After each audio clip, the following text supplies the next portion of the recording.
Fix అయిపోయావు. అదే. నేను రెగ్యులర్గా ఏంటంటే మనకి అప్లికేషన్ కోర్స్ స్టార్ట్ చేసినప్పుడు కూడా ఇనిషియల్ స్టేజ్లో అదే డిస్కస్ చేశాను అనమాట. అసలు జావా స్క్రిప్ట్ ఏంది నేర్చుకుంటున్నాం, మన జావా స్క్రిప్ట్తో ఏమేమి స్కోప్ ఎంత ఉంది. అదే రా- జావా స్క్రిప్ట్ తో మనం నోట్ చేసి యూస్ చేసుకుని బ్యాక్ వెళ్ళిపోవచ్చు మనం. ఇక్కడ ఏంటంటే మనకి హలో. బ్యాక్ ఎండ్లో నోట్ చేసి వస్తుంది డైరెక్ట్. నోట్ జేఎస్ కానీ మామూలుగా ఇంతకుముందు PHP, Java, dot okay. Net, okay. ఇదేది మిడిల్ వేర్కి. ఓకే, మిడిల్ వేర్ కి ఇవన్నీ వచ్చేస్తాయి. డేటాబేసెస్ అంటేనేమో బ్యాక్ ఎండ్లో ఒరాకిల్, డిబిఎంఎస్, ఎస్క్యూఎల్, మైక్వేరీ లాంగ్వేజెస్. ఈ మైఎస్క్యూఎల్ కానీ లేదా పోస్ట్గ్రెస్క్యూఎల్ కానీ ఓపెన్ సోర్స్ లేకపోతే ఒరాకిల్ కానీ. రిలేషన్ నాన్ రిలేషనల్ అంటేనేమో మోంగోడిబి కానీ క్యాసండ్రా అవి ఉంటాయి. ఓకే. అంటే జేక్వెరీ దేనికన్నా? జేక్యూఎల్ కూడా same purpose of the Java స్క్రిప్ట్లో మన జావా స్క్రిప్ట్లో ఒక లైబ్రరీ లైక్ లాగా. లైబ్రరీ. ఓకే. జేక్యూఎల్ ఏంటంటే మనకి ఇన్బుల్ట్ ఫంక్షన్స్ ఉంటాయి. ఆ డామ్ మ్యానిపులేషన్స్ కానీ అజాక్స్ ఉన్నాయి కదా, అజాక్స్ కూడా ఇన్బుల్ట్గా ఉంటుంది. నార్మల్ జావా స్క్రిప్ట్ అజాక్స్కి జేక్యూఎల్ అజాక్స్కి డిఫరెన్స్ ఉంటుంది. అజాక్స్ ఏంటంటే ఫోర్ లైన్స్తో అయిపోతుంది. జేక్యూఎల్లో నీకు ఏంటంటే $పోస్ట్ గెట్ అట్లా పెట్టేసేసుకొని ఆ మెథడ్ ఏంటిది టైప్ అజాక్స్ $అజాక్స్ పెట్టి మెథడ్ పోస్ట్ అయితే పోస్ట్, గెట్ అయితే గెట్, డిలీట్ అయితే డిలీట్, దాన్ని బట్టి సక్సెస్ ఫంక్షన్ రాసుకోవడం, డేటా అనేది డేటా పంపిస్తాం పోస్ట్ చేయాలనుకునే డేటా. ఓ. ఇంతకుముందు ఓకే. మనకి ఏంటంటే ఫెచ్ మెథడ్ లేదు. ఫెచ్ మెథడ్ లేనప్పుడు ఎక్కువ ఓకే. అట్లా జేక్వెరీ అజాక్స్ యూజ్ చేస్తున్నాం ఎక్కువ. జేక్వెరీ కూడా సేమ్ అదే డామ్ మ్యానిపులేషన్స్.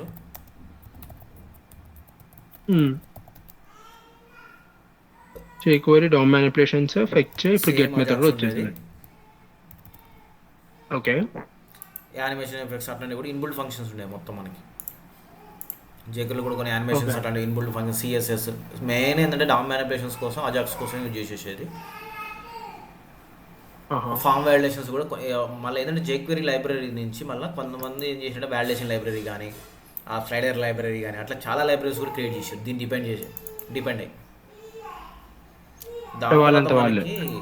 మనకి కొన్ని చూస్తే మనకి jQuery form validation, okay. JQuery validator ఇట్లా కొన్ని చాలా వరకు ప్లగిన్స్ డెవలప్ చేసి అనమాట ఇన్బుల్ట్గా. వీటి గురించి జస్ట్ ఇట్లా ఏంటంటే ఇంట్రొడక్షన్ వరకే తెలుసు నాకు. నాకు ఇంట్రో వరకు చదివిన. ఎందుకంటే ఇప్పుడు ఈ అవసరం లేదు ఇక. ఇవన్నీ ఏంటంటే ఓకే. మనకి చాలా ఇంతకుముందు మంచి మంచి మంచి ఫీచర్లు ఉండేవి జేక్వెరీ లైబ్రరీకి సంబంధించినవి. కాకపోతే ఏమైందంటే ప్రజెంట్ రియాక్ట్ మొత్తం జేక్వెరీ కన్నా తినేసాను. రియాక్ట్ కానీ యాంగులర్ కానీ వ్యూ కానీ సేమ్ దాన్ని యూజ్ చేసేసి మన రియాక్ట్ యాంగులర్ మొత్తం క్రియేట్ చేసి. చేసుకోవచ్చు. ఆ సేమ్ అదే డామ్ మ్యానిపులేషన్స్. ఇంకా మనకి ఫ్రంట్ అండ్ బ్యాక్ అండ్ అనే క్లియర్ సపరేషన్ కూడా వచ్చేసింది. మనకి ఏదైనా రెస్ట్ ఏపీఎస్ ఈ మొబైల్ ఒకటే యాప్ని మల్టిపుల్ యాప్స్ లాగా సేమ్ కోడ్ బేస్ని మల్టిపుల్ అప్లికేషన్స్ లాగా కన్వర్ట్ చేసుకోవడానికి కూడా టూల్స్ వచ్చేసినాయి అనమాట. దానివల్ల మనకి ఏంటంటే front end back end middleware divide చేయడం రావాలి, స్ప్లిట్టింగ్. ఈ వచ్చేసిన తర్వాత ఏంటంటే సింగిల్ పేజ్ అప్లికేషన్ క్రియేట్ చేసేసి ఎస్పీఎస్ ఉన్నాయి కదా సింగిల్ పేజ్ అప్లికేషన్, ఈ సింగిల్ పేజ్ అప్లికేషన్ క్రియేట్ చేసేసుకొని దాని మోడిఫికేషన్స్ అవన్నీ సింగిల్ పేజ్ అప్లికేషన్ పెట్టుకోమంటారు. క్రియేట్ చేసేసుకొని ఏపీఎస్ రెస్ట్ ఏపీఎస్ నోట్ జేఎస్లో కానీ పిహెచ్పిలో కానీ జావాలో కానీ స్ప్రింగ్ బూట్ డాట్ నెట్ కోర్లో కానీ క్రియేట్ చేసేసి ఇంటిగ్రేట్ చేయడం. దానివల్ల ఏమైందంటే మనకి రెస్ట్ ఏపీఎస్ని వెబ్ అప్లికేషన్లో యూజ్ చేసుకోవచ్చు, మొబైల్ యూజ్ చేసుకోవచ్చు, డెస్క్టాప్ అప్లికేషన్లో యూజ్ చేసుకోవచ్చు. ఫ్రంట్ ఎండ్ కూడా మనం ఏంటంటే యాంగులర్, రియాక్ట్ దేన్నైనా ఒక దాంట్లో పెట్టేసేసి కొన్ని లైబ్రరీస్ ఉంటాయి అయానిక్ కానీ ఫోన్ గ్యాప్ కానీ ఇవన్నీ లైబ్రరీస్ పెట్టేసేసి మొబైల్ కానీ డెస్క్టాప్ అప్లికేషన్ కన్వర్ట్ చేసుకోవచ్చు, ఎలక్ట్రానిక్ యాప్ కానీ అట్లా పెట్టేసేసి అంటే వీటి వేరియస్ వర్షన్స్ లో మనం వాడుకోవచ్చు. Desktop applications multiple application approach base చేసుకోవచ్చు. ఎందుకంటే ప్రజెంట్ అందరూ ఇంటర్నెట్ యూసేజ్ మొబైల్లో పెరిగింది కాబట్టి మొబైల్ యాప్ కూడా మ్యాండేటరీ అయిపోయింది చాలా వరకు. ఈ కామర్స్ అప్లికేషన్స్ కానీ సోషల్ మీడియా కానీ వీటన్నిటికి రెగ్యులర్ అప్లికేషన్స్ కానీ స్టాక్ కానీ ఇట్లాంటి వాటికి ఏంటంటే మొబైల్ వెబ్ రెండు అవసరం అవుతున్నాయి. అందుకని ఏంటంటే మనకి same code base multiple across applications different type of అప్లికేషన్స్లో యూజ్ చేసుకోవడానికి ఇట్లా డివైడ్ చేసేసారు అన్నమాట. దానివల్ల ఏంటంటే జేక్వెరీ మ్యాక్సిమం కిల్ అయిపోయింది ప్రజెంట్. ఇంతకుముందు జేక్వెరీ బాగా పాపులర్ ఉండే మేము ఇనిషియల్ స్టేజ్లో మెయిన్ నేర్చుకునేటప్పుడు ఎక్కడ చూసినా కూడా జేక్వెరీ లైబ్రరీస్ జేక్వెరీ డామినేషన్ ఎక్కువ ఉండేది. ఇది react, react, angular, uses. Angular, Vue.js ఈ 3 వచ్చేసినాయి మొత్తానికి. ప్రజెంట్ ఏంటంటే మనం అందుకని ఏంటంటే ప్రజెంట్ జాబ్ సెర్చ్కి స్టూడెంట్స్కి నేను రికమెండ్ చేసేది ప్రజెంట్ ఫ్రంట్ ఎండ్ కంప్లీట్ చేసేసుకొని దాంట్లో జాబ్ సెర్చ్ స్టార్ట్ చేసుకోవచ్చు. స్టిల్ మీకు ఒకసారి గ్రిప్ వచ్చేసిన తర్వాత దీంట్లో సింగిల్ పేజ్ అప్లికేషన్స్లో ఏపీ ఇంటిగ్రేషన్ అయిపోయిన తర్వాత డెవలప్మెంట్ పార్ట్ నోట్ చూస్ చేసుకుంటే సింపుల్.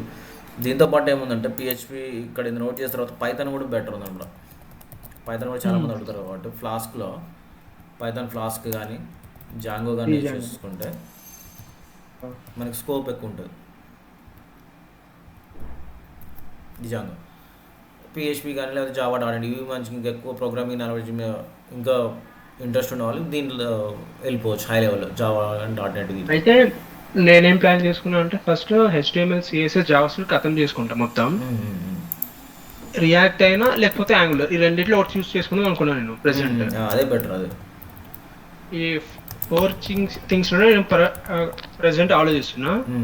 ఇంకొక లైబ్రరీ వచ్చేసి గూగుల్ ఆసమ్ లైబ్రరీ అయినా బూట్ స్ట్రాప్ అయినా ఈ రెండిట్లో ఒక లైబ్రరీ చూసుకుందాం అనుకున్నాను నేను ప్రెసెంట్.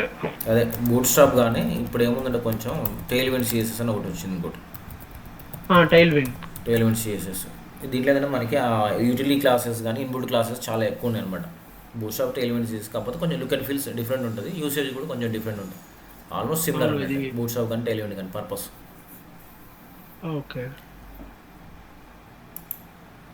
నాకు HTML, CSS ఒక క్లారిటీ ఉంది కరెక్ట్గా ఇది వాడితే ఎట్లా అవుద్దో ఏంటి అనేసి.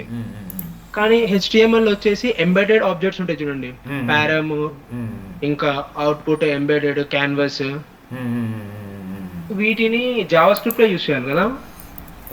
క్యాన్వాస్ ఇంకా క్యాంబస్, ఎంబెడ్, అవుట్పుట్, ఎంబెడ్ అనేది SVG, రెక్ట్, ఇంకా SVGలో ఉంటాయి, రెక్ట్ ఉంటుంది, సర్కిల్ ఉంటుంది, పోలిగాన్.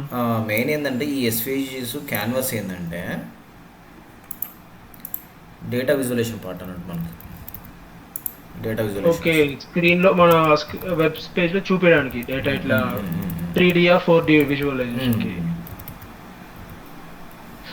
వీటికి ఏంటంటే మనకి డేటా విజువలేషన్ కూడా కాకపోతే SVG ఇట్లా కొంచెం వేరే ప్యాటర్న్ కూడా ఇట్లా ఉందంటే ఇంతకుముందు మనకి అన్ని .png, .jpg,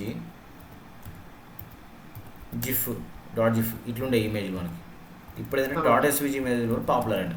ఎందుకంటే ఇవి మనకి ఇమేజ్ ఈజీగా సింక్ కావడానికి, బ్లర్ కాకుండా గ్రాఫిక్స్ ఉంటాయి, గ్రాఫిక్స్ కోసం అని SVG ఇమేజెస్ కూడా పాపులర్ ఉన్నాయి. ఇప్పుడు అడాబ్లో కానీ దీంట్లో కానీ save as SVG image create చేసేస్తే మనం అనుకున్న రెక్టాంగిల్, పాలు కానీ అది ఉన్నాయి కదా ఆటోమేటిక్గా జనరేట్ చేసేస్తుంది. దాన్ని .svg సేవ్ చేసేసుకొని ఇండికేట్ చేసేసుకోవచ్చు. దీనివల్ల ఏంటంటే మనకి స్ట్రింకింగ్ అట్లాంటి ప్రాబ్లమ్స్ అన్ని రిజాల్వ్ అవుతాయి, బ్లర్ ప్రాబ్లమ్స్ అన్ని రిజాల్వ్ అయిపోతాయి. ఇంకా మెయిన్ అడ్వాంటేజ్ అంటే క్యాన్వాస్కి SVGకి డేటా విజువలేషన్స్ అనేది పెద్ద కాన్సెప్ట్ ఉంటుంది మనకి. అదేంటంటే మనకి D3JS, Plotly.js ఇట్లా కొన్ని ఉంటాయి అనమాట. ఈ ఎక్స్టెన్సివ్ డేటా విజువలేషన్ పర్పస్ ఈ SVG క్యాన్వాస్ కానీ యూజ్ చేస్తాం. మనం అనుకున్న గూగుల్ మ్యాప్ ఉందా, గూగుల్ మ్యాప్ ఇవన్నీ కూడా క్యాన్వాస్ మీద రెండర్ చేసేది మనకు కనపడేది. గూగుల్ మ్యాప్స్, G మ్యాప్స్ చూస్తే నీకు ఆ SVG క్యాన్వాస్ అవే ఉంటాయి. గూగుల్ మ్యాప్స్ క్యాన్వాస్లో ఏం చేస్తారంటే ఆ SVG తోటి రెండర్ చేసేస్తారు. ఇదంతా క్యాన్వాస్ కిందకి వస్తుంది, క్యాన్వాస్ SVGలో ఉంటాయి మనకు కనపడేది అంతా. ఓకే, ఇది కూడా చాలా అంటే ఇది మొత్తం మనకి క్యాన్వాస్ లోనే క్రియేట్ అయిపోయింది అంటున్నాం. క్యాన్వాస్లోనే రెండర్ చేస్తుంది. దానివల్ల ఏంటంటే మనకి హ్యూజ్ గ్రాఫిక్స్ అనేది ఈజీ లైన్స్ ఆఫ్ కోడ్ తక్కువ కోడ్ తోటి ఎక్కువ రెండర్ చేసేసుకోవచ్చు. ఇంతగా కాంప్లెక్సిటీ డామ్లో మనం పెడితే ఏమవుతుందంటే డివ్స్తో కూడా క్రియేట్ చేసుకోవచ్చు CSS తోటి. కాకపోతే ఏంటంటే మనకి హ్యూజ్ డామ్ రిక్వైర్ అవుతుంది, దానివల్ల పేజ్ హ్యాంగ్ అయిపోతుంది. దానివల్ల క్యాన్వాస్ కానీ SVG కానీ యూజ్ చేసేసి మనకు కావాల్సిన గ్రాఫిక్స్ రెండర్ చేసేసుకోవచ్చు ఆ మ్యాథమెటికల్ క్యాలిక్యులేషన్స్ బట్టి. ఇదంతా క్యాన్వాస్, ఇక్కడ చూసి క్యాన్వాస్. ఇంకోటి ఏం పర్పస్ అంటే SVGస్కి క్యాన్వాస్ కన్నా ముందు ఈ SVGs ఉన్నాయి అనమాట. ఆ SVGస్తో ఏంటంటే ఇట్లాంటి గ్రాఫ్స్ ఉంటాయి కదా. డేటా విజువలేషన్ ఏంటంటే మనకి ఈకామర్స్ అప్లికేషన్స్ కానీ, సోషల్ మీడియా కానీ, లైసెన్స్ డొమైన్లో కానీ ఐకాన్స్, వీటన్నిటిని ఏంటంటే డేటాని రిప్రజెంట్ చేయడానికి ఈ కాన్సెప్ట్ వచ్చింది. D3JSలో ఏంటంటే చేస్తారంటే SVG వాటితోటి రెండర్ చేసేస్తారు. ఈ ఇమేజ్ అంతా కూడా కనపడే గ్రాఫ్ అంతా కూడా మనకి SVGతో రెండర్ అయింది అనమాట. ఈ జీ ట్యాగ్స్ ఇవన్నీ జీ ట్యాగ్స్, ఇవన్నీ ఎస్విజివి. ఇదంతా మనకి ప్రజెంట్ అయితే ఇది సెకండ్ అనమాట. ఫస్ట్ ఏంటంటే మనకి ఆ వెబ్ పేజ్ క్రియేట్ చేయడం, ఆ లాజిక్ ఏంటి మనకు అర్థమై ఉండాలి. ప్రజెంట్ ఏంటంటే మనకి మన కంటెంట్లో కూడా నేను క్రియేట్ చేసే కంటెంట్లో ఏముందంటే వెబ్ డెవలప్మెంట్లో static web page, HTML static web page create చేస్తాం. మొత్తం హెచ్టిఎంఎల్ తో చేస్తాం. Next dynamic styles.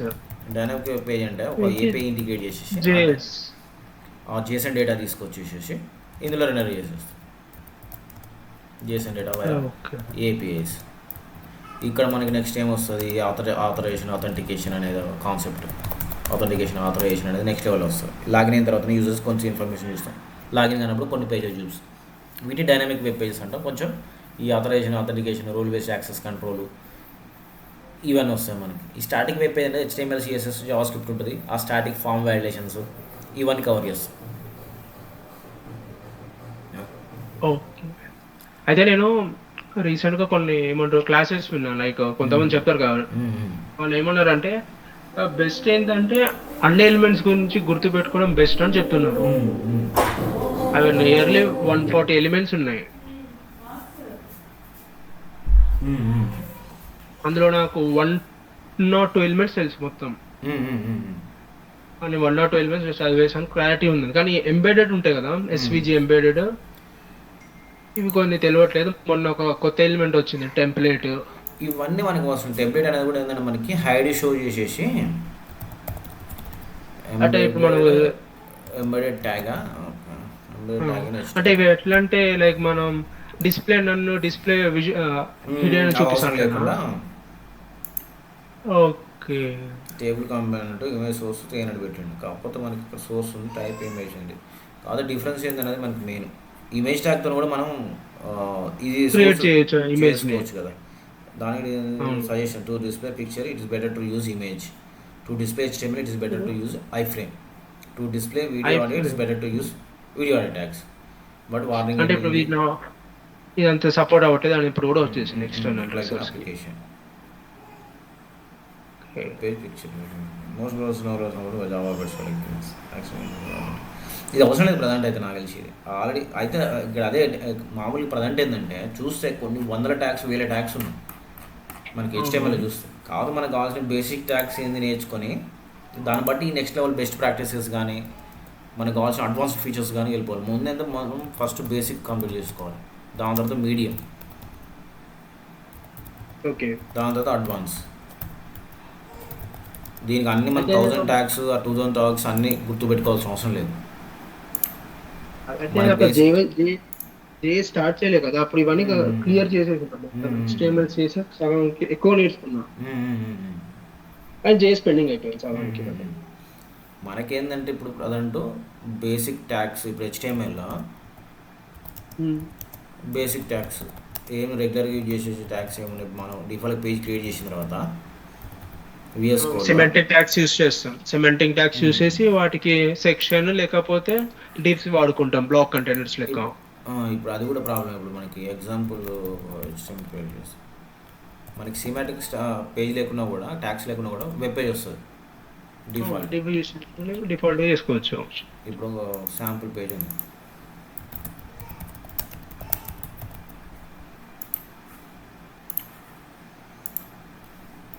నేర్చుకుంటాను బట్టి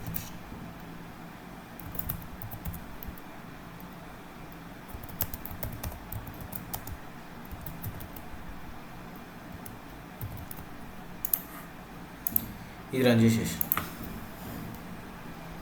మనకి ఇక్కడ చూస్తే ఆల్రెడీ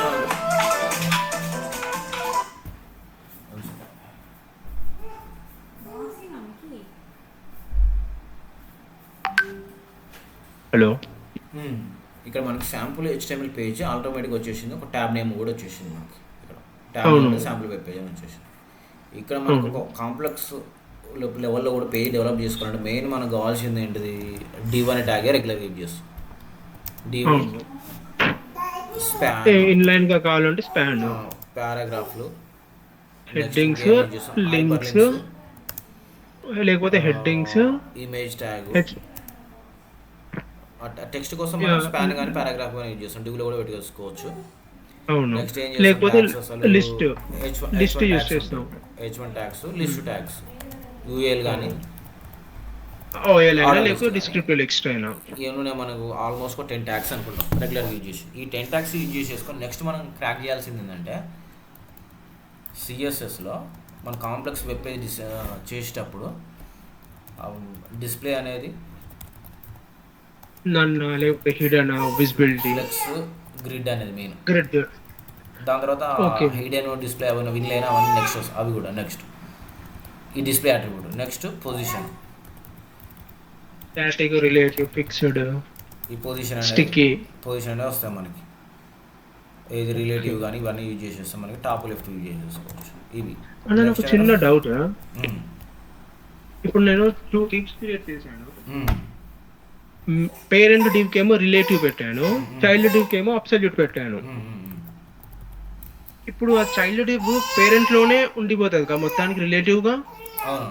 అయితే మనకి ఏంటంటే మామూలుగా ప్రతి ఎలిమెంటు బాడీ ట్యాగ్ నుంచి రిలేటివ్గా పేరెంట్ బాడీ కదా, దాన్ని ఓవర్ చేయడానికి ఏం చేస్తామంటే ప్రజెంట్ ఒక పేరెంట్ ఎక్స్ట్రా పెట్టేసుకుంటాం. పెడతాం. అప్పుడు ఏమైతే అంటే దానికి టాప్ లెఫ్ట్ ఇచ్చినప్పుడు ఆ పేరెంట్ డివ్ నుంచి తీసుకుంటుంది. రిలేటివ్ అని ఇస్తే ఈ డివ్ అనేది దానికి పేరెంట్ అయిపోతుంది కాబట్టి ఆ పేరెంట్ నుంచి ఆ పాఠం కానీ అవి తీసేసుకుంటుంది.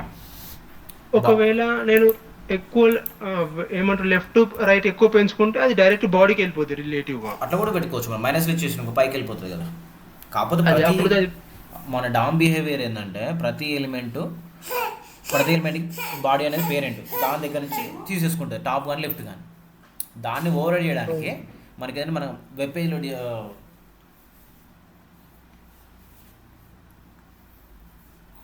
హలో అవును సార్, మనకి రెగ్యులర్ వెబ్ పేజ్లో ఓకే ఇక్కడ ఉంది మనకి ఇది. ఈడ మనకి సైడ్ బార్లో కానీ లేకపోతే ఇక్కడ ఉంది అనమాట. ఈ సెకండ్ నవ బార్ ఉంది కదా, ఇది దీంట్లో HTML CSS దీంట్లో ఉన్న ఒక డివ్కి మనకి టాప్ లెఫ్ట్ ఇవి అప్లై చేయడం ట్రై చేసినప్పుడు అవి ఈ దీంట్లో అప్లై కావాలి లేదా పేరెంట్ నుంచి కావాలా బాడీ నుంచి కావాలి. బాడీ అంటే ఇక్కడ టాప్ నుంచి, టాప్ నుంచి వస్తుంది. దీని లోపల నుంచే కావాలనుకుంటే టాప్ లెఫ్ట్ దాని పేరెంట్ దీనికి రిలేటివ్ అని ఇస్తాం. దీనికి రిలేటివ్ ఇచ్చి చైల్డ్ దానికి అబ్సల్యూటా ఫిక్స్డా అట్లాంటివి అప్లై చేసేస్తాం. అక్కడ నుంచి మనం సెట్టింగ్ చేసుకుంటాం మొత్తం. ప్రతి దానికి ఏంటంటే బాడీ అనేది పొజిషన్ రిలేటివ్ డిఫాల్ట్గా అన్ని ట్యాగ్స్కి. దాన్ని ఓవర్ చేయడానికి ఏంటంటే మనం ఇంటర్నల్గా ఒక డివ్ క్రియేట్ చేసి ఆ డివ్కి పొజిషన్ రిలేటివ్ ఇచ్చేసి అక్కడి నుంచి పొజిషన్ అబ్సల్యూటా ఫిక్స్డా స్టిక్ అని పెట్టేసేస్తే అక్కడి నుంచి అప్లై అవుతాయి అనమాట మూవ్ చేసుకోవడానికి. కాకపోతే ఇదే నేను ప్రజెంట్ మనకి ఏంటంటే అన్ని వందల ట్యాగ్స్ అనేది అవసరం లేదు. దాని పర్పస్ బట్టి మనం గుర్తు చూసుకొని ఈ బేసిక్ ఫీచర్లన్నీ ఎక్స్ప్లోర్ చేసేస్తే చాలు. ఇక్కడ ఏంది మన సిఎస్ఎస్ తోటి వెబ్ పేజ్ క్రియేట్ చేస్తాం. నెక్స్ట్ జావా స్క్రిప్ట్ చేస్తాం, forms validation. Okay, forms validation చేసేస్తాం. దాని తర్వాత డేటా సబ్మిట్ చేస్తాం. ఆ డేటా సేవింగ్ వీటన్నిటి కూడా ఏంది APS integration. Okay, API integration అంటే ఫెచ్ లేకపోతే get, Ajax. Okay, fetch, Ajax. ఇవి నేను ఇట్లా డేటా తీసుకుంటాను కానీ ఇవి అరే మెథడ్స్ ఉండే చూడండి నెంబర్స్ కి వాడేది. అరే ఏమో నెంబర్స్ కి వాడాలి, ఆబ్జెక్ట్ కి వచ్చి స్ట్రింగ్స్ కదా. అట్లేం లేదు మనకి. ఇప్పుడు జేసన్లో మనకి జేసన్ డేటా వచ్చింది, దాంట్లో అరే ఆఫ్ ఆబ్జెక్ట్స్ వస్తాయి మనకి ఎక్కువ నెంబర్ ఆఫ్ వస్తున్నప్పుడు. లేకపోతే ఒక సింగిల్ ఆబ్జెక్ట్ కూడా రాపించుకోవచ్చు మనం, లేకపోతే అరే ఆఫ్ ఆబ్జెక్ట్స్ చూసుకుంటాం. మనకి జేసన్లో చూస్తే అరే అంటే మనకి ఇట్లా నెంబర్ ఆఫ్ ఎలిమెంట్స్ దీంట్లో వస్తాయి, ఇట్లా నెంబర్ ఆఫ్ ఆబ్జెక్ట్స్. లేకపోతే సింగిల్ ఆబ్జెక్ట్ కూడా ఉండొచ్చు మన ఇష్టం, ఏది నార్మల్గా చూసుకుంటే. ఇది ఇప్పుడు మొత్తం కాంప్లెక్స్ బిహేవియర్ గా వర్క్ అవుతుంది ఇందులో. ఇప్పుడు ఆబ్జెక్ట్స్ ఆబ్జెక్ట్ లో మనం దీంట్లో అరేస్ కూడా అరేంజ్ చేసుకోవచ్చు. నీకు real time serial map, filter ఇవన్నీ ఫంక్షనాలిటీస్ ఉన్నాయి కదా. ఈ అరేస్లో ఉన్న డేటా, ఆబ్జెక్ట్లో ఉన్న డేటాని బట్టే మనం రెగ్యులర్గా వర్క్ చేసేస్తాం. ఇందులో నీ డౌట్ ఏముంది, మామూలుగా అరే ఫంక్షన్స్ రెగ్యులర్గా ఎక్కడ యూజ్ చేస్తాం అనేదా? అవును, ఇప్పుడు ఫర్ సపోజ్ ఫిల్టర్ ఉంది, కొన్ని సెట్ ఆఫ్ నెంబర్స్ ఉన్నాయి 1 to 10. ఆ నెంబర్స్ లో నేనేం చేస్తానంటే ఆడ్ నెంబర్స్ ఉన్న వాళ్ళని సైడ్ చేస్తాను, ఈవెన్ నెంబర్స్ ఉన్న వాళ్ళని సైడ్ చేస్తాను. ఆడ్ ఒక టీము, ఈవెన్ ఒక టీము. నేను ఫిల్టర్ చేస్తే ఎట్లంటే ఆడ్ ఒక సైడ్ ఉండాలి, ఈవెన్ ఒక సైడ్ ఉండాలి. కానీ నేను ఫిల్టర్ చేస్తే నాకు తెలిసింది ఏంటిదంటే 1 3 5 7 9 ఆడ్, మిగతా ఈవెన్. కానీ వాటిని ఎట్లా ఫిల్టర్ చేయాలో నాకు అది అర్థం కావట్లేదు. ఇక్కడ మనం ఈ ఇప్పుడు ఇది ఉందనుకున్నా రెగ్యులర్గా ఈ సినారీ ఇది ఆబ్జెక్ట్లో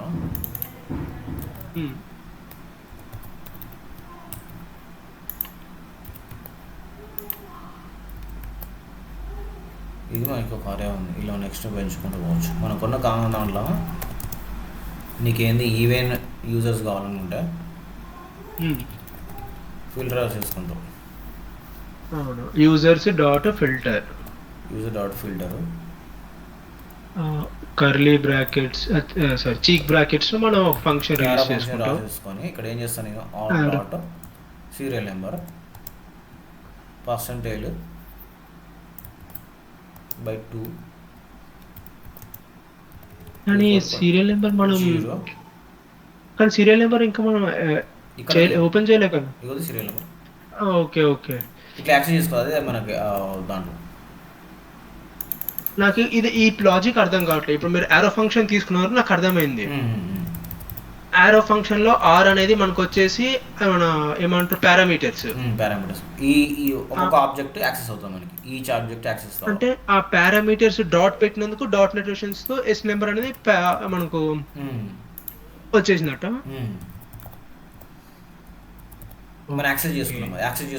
ఆరో ఫంక్షన్ ఫ్లెక్సిబిలిటీ అదనమాట. మనకి ఆర్లో ఏంటంటే ప్రతి ఇటరేషన్లో ఈ ఆబ్జెక్ట్ అవైలబుల్ ఉంటుంది. ఇక్కడ నేమ్ యాక్సెస్ చేసుకోవచ్చు, సీరియల్ నెంబర్ యాక్సెస్ చేసుకోవచ్చు ఈ కీ బట్టి. ఓకే, కీన్స్ పెట్టుకొని మనం ఆ వాల్యూస్ని మనం తెచ్చుకుంటాం బయటికి. ఇది చూద్దాం మనం అసలు ఏమొస్తుంది కోడ్.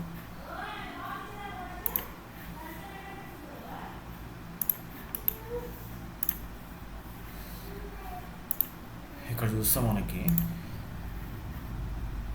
అరే 1 అరే 2 ఫస్ట్ వచ్చేసి మనది ఆడ్ ఈవెన్ నెంబర్ మనకు ఎందుకు వచ్చింది 1 2 3 సీరియల్ నెంబర్ 3 1 3 ఏమో ఆడ్, 2 అనేది ఏమో ఈవెన్. ఫిల్టర్ ఈ డేటా కదా మనం ఫిల్టర్ చేసింది. Filter serial number not equal to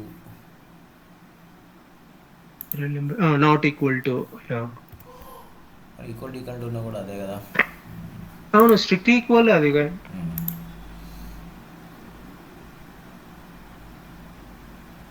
okay 1 3 వచ్చేసి పొజిషన్స్ ఏమో ఈ ఆడ్, 2 వచ్చేసేమో ఈవెన్. కాకపోతే నేను మన ఓకే ఇక్కడ ఇచ్చినాం కదా. ఓకే కరెక్ట్గా వచ్చిందిలే. నేను ఇక్కడ వేరే యూజర్ ఏం అదే మీరు వేరే కరెక్ట్ వచ్చింది. ఇది కూడా కరెక్ట్ స్ట్రిక్ట్ ఈక్వల్ టు. నేను ఈ నేమ్స్ సేమ్ ఇచ్చినప్పుడు నేమ్స్ డూప్లికేట్ ఎందుకు లాజిక్ అని ఫెయిల్ అయింది అనుకున్నాను. అదే నేను సీరియల్ నెంబర్స్ కౌంట్ చేస్తున్నా. అప్పుడు అక్కడ సీరియల్ నెంబర్స్ నేను లెక్కేసుకున్నాను.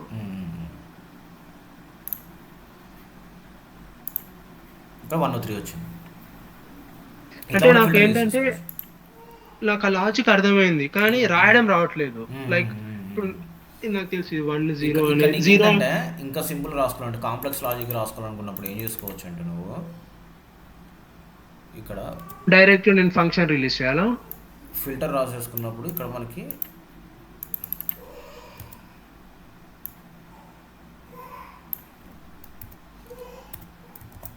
ఇట్లా ఫ్లోర్ బ్యాక్స్ పెట్టుకొని లోపల లాజిక్ రాసుకోవచ్చు. ఇక్కడ రాసుకొని కాకపోతే లాస్ట్కి రిటర్న్ అనేది మనం ఏం రిటర్న్ చేస్తే అది వస్తుంది. రిటర్న్ ఆర్ రాస్తా లేకపోతే రిటర్న్ ఆర్ రాడ్.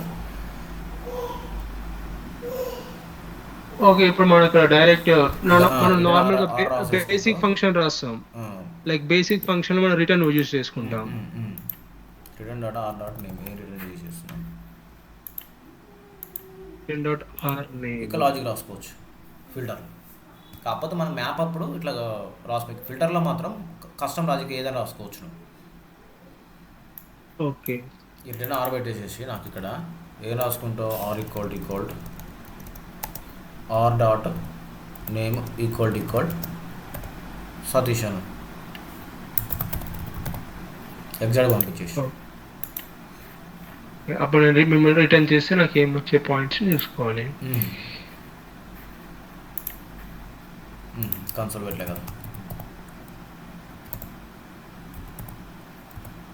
ఇప్పుడు మనం ఆ బ్లాక్ కోడ్ లో పెట్టొద్దా కన్సర్న్? అక్కడ కూడా పెట్టుకోవచ్చు, మన ఇష్టం. Okay.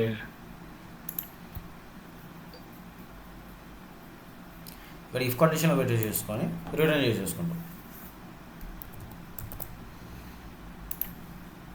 If name R dot name equal Satish, ఇక్కడ రిటర్న్ పెట్టుకుంటాం ఆర్ అనేది. ఓకే. ఇఫ్ కండిషన్ యూజ్ చేయాలి. అందుకనే నాకు ఇంతకుముందు అన్నీ వచ్చేసేసినాయి రిజల్ట్స్. ఇప్పుడు ఒకటే వచ్చేసింది.